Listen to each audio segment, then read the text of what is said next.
तो दर्शक बंधु मैंने मिचेल मार्श आज अटकई सीएसके प्ले ऑफ। तो विस्फोरक मात्र 38 बॉल 90 रन करदे एलएसजी ओपनर मिचेल मार्श। जो एलएसजी टार्गेट पिछा करुला 188 रन सीएसके विपक्ष मात्र 20 बॉल बाकी था तो एलएसजी मैच जीतिला। बढ़िया 187 रन टार्गेट लगे सीएसके दल प्रथम बैटिंग करके मैच नंबर 59 में मुहांमुही होते एलएसजी और सीएसके।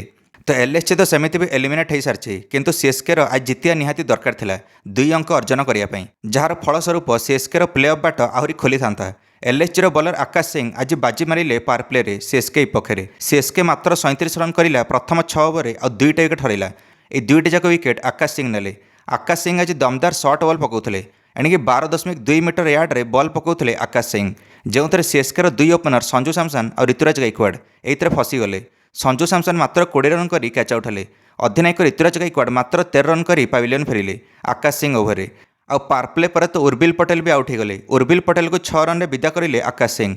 आकाश सिंह प्रत्येक विकेट नेला पकेट गोटे पर्चा बाहर करते जो थे लिखाई आकाश सिंह को जना अच्छी केमी विकेट नेबार अच्छी T20 क्रिकेट रे। आज आकाश सिंह प्रथम आईपीएल मैच खेलुले 2026 एलएसजी आ 52 रन 3टा विकेट नहीं गले सीएसके यापर किंतु मध्यवर्ती ओभर इनिंग्स टी संभाले कार्तिक शर्मा।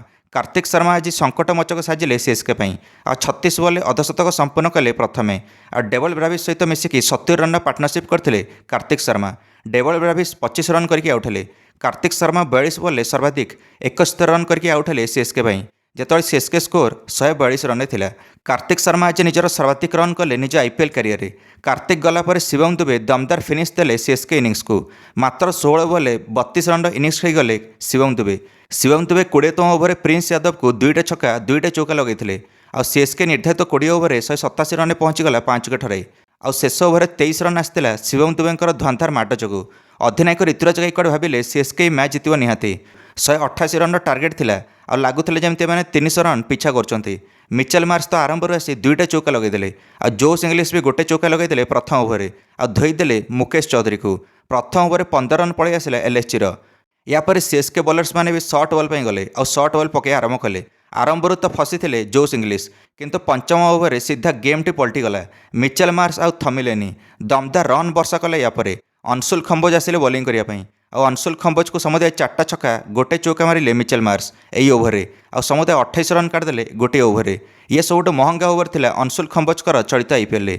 अंशुल खंबोज एमती माड देखी पूरा निराश हो पड़े कारण स्ट्राइक बॉलर अच्छा सीएसके तो खंबोज को मारिला परे और स्पेंसर जॉनसन को भी छाड़लेनी मिचेल मार्श।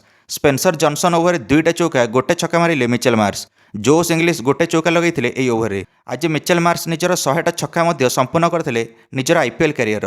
स्पेंसर जॉनसन मुंडरे हाथ दे बसिले एमती माड देखी मिचेल मार्शकर सीएसके डगआउट भी चिंतार थिला और चिंता है भी कारण मिचेल मार्श मात्र 8 ओवर एलएसजी को 100 रन पहुंचाई देते बिना विकेट हराई आ मात्र 21 बॉल अर्धशतक भी करते मिचेल मार्श।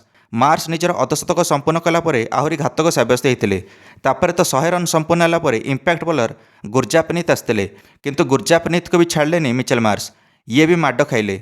मार्श मात्र 32 बॉल 78 रन पहुंचीगले। एवं 66 बॉल 74 रन दरकार थाए। जोश इंग्लिश भरपूर साथ दौते मार्शकर गोटे नियम थिला प्रत्येक ओवर निहाती एवं 2टा छक्का लगेगा आ ताहा करिवारे से सफल होते। देखु देखु मिचेल मार्श 90 रन पहुंचीगले। यापर किंतु बैक टू बैक 2टा विकेट पड़ा एलएसजी प्रथम तो जोश इंग्लिश 32 बॉल 36 रन कर आउट हेले। 135 रन पार्टनरशिप अंत घटिला मिचेल मार्श और जोश इंग्लिश भितर निकोलस पुरान रन आउट होगले मिचेल मार्श। निकोलस पुरान सीधा गोटे शॉट मारे और बॉलर हाथ में बॉल बाजिला और सीधा जाकि बाजिला स्टंप रे। मिचेल मार्श बाहर जाते क्रिज रु और रन आउट होगले। निकोलस पुरान बहुत ही दुखित हेले मिचेल मार्शकर रन आउट जो कारण शतकरू वंचित हेले और 10 रन मिचेल मार्श किंतु किसी भी टेंशन नथिला। मिचेल मार्श 38 बॉल 90 रन करके आउट हेले। मिचेल मार्शकर दमदार इनिंग्स आ मात्र 53 रन दरकार थिला 50 बॉल मैच टी संपूर्ण भाव बनैकी पड़े मिचेल मार्श एलएसजी तापर अब्दुल समाद आसते 7 रन कर किंतु आउट होगले अब्दुल समाद। स्पेंसर जॉनसन या आउट कले। स्पेंसर जॉनसन या क्लीन बोल्ड करदे। रन गति एवं टे धीमे गला। गत 18 बॉल गोटे बाउंड्री आसी नाला एवं 33 बॉल 41 रन दरकार थाए। यही समय बोल्ड होवर वंचित होगले मुकुल चौधरी। इनसाइड एज रु चौका मिलगला मुकुल को गुरजापनीत ओभर। गुरजापनीत जानी यही विकेट जब मिलता कमबैक्र बाट खोलता सीएसके एबे थिबा खामोश थिबा निकोलस पुरान को बैट निज गियर बढ़ई गोटे चौका लगेदे आ मुकुल चौधरी भी परे गोटे छक्का मारिकी एणिके टार्गेट पाखक नहीं गले एलएसजी को। शेष 4 ओवर 24 रन दरकार थाए। पुणी आउ थे अंशुल खंबोज आसिले बॉलिंग करने निज द्वितीय स्पेल आरंभ करते अंशुल खंबोज ଏବେ କିନ୍ତୁ ନିକୋଲସ୍ ପୁରାନ୍ ସିଧା ଛକ୍କାର ଛଡ଼ି ଲଗାଇଦେଲେ। ପ୍ରଥମ 4ଟା ବଲ୍ରେ ନିକୋଲସ୍ ପୁରାନ୍ ଅଂଶୁଲ ଖମ୍ବୋଜକୁ 4ଟା ଛକା ଲଗାଇକି ଏଲ୍ଏସ୍ଜିକୁ 20 ବଲ୍ ବାକି ଥାଉ ଥାଉ ମ୍ୟାଚ୍ ଜିତାଇଦେଲେ।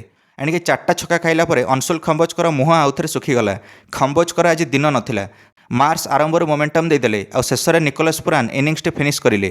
ସିଏସ୍କେର ଏଇଠି ପରାଜୟ ହେଲା ଆଉ ପ୍ଲେ ଅଫ୍ ଯିବାର ପ୍ରତିଶତ କମିଗଲା। ସିଏସ୍କେର 47%ରୁ 30%କୁ ପଳାଇ ଆସିଲା ସିଏସ୍କେର ପ୍ଲେ ଅଫ୍ ଯିବାର ବାଟ।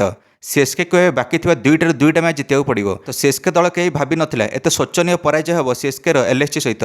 ଗୋଟେ ବାହାରି ଯାଇଥିବା ଟିମ୍ ଏଲ୍ଏସ୍ଜି ଆଜି ପରାସ୍ତ କରିଛି ସିଏସ୍କେକୁ ଆଉ ସିଏସ୍କେକୁ ରୋକିଦେଲା ଏଲ୍ଏସ୍ଜି 2 ଅଙ୍କ ଅର୍ଜନ କରିବାରୁ। ମିଚେଲ୍ ମାର୍ସ ସମ୍ପୂର୍ଣ୍ଣ ପ୍ଲାନ୍ରେ ପାଣି ମିଶାଇଲେ ଏଲ୍ଏସ୍ଜିର। ମିଚେଲ୍ ମାର୍ସକୁ ମ୍ୟାନ୍ ଅଫ୍ ଦି ମ୍ୟାଚ୍ ମିଳିଲା। ମାର୍ସ କେବଳ 4 ଛକାରେ 78 ରନ୍ କରିଥିଲେ ତ ମାର୍ସ ସମୁଦାୟ 9ଟା ଚୌକା 7ଟା ଛକା ମାରିଥିଲେ ନିଜ ଇନିଂସରେ। ନିଶ୍ଚୟ ମନ୍ତବ୍ୟ କମେଣ୍ଟରେ ଦେଇ ଭିଡ଼ିଓକୁ ଲାଇକ୍ ଆଉ ଚ୍ୟାନେଲକୁ ସବସ୍କ୍ରାଇବ୍ କରିଦେବେ ସମସ୍ତ କ୍ରିକେଟ୍ ଅପଡେଟ୍ସ ପାଇଁ। ଧନ୍ୟବାଦ।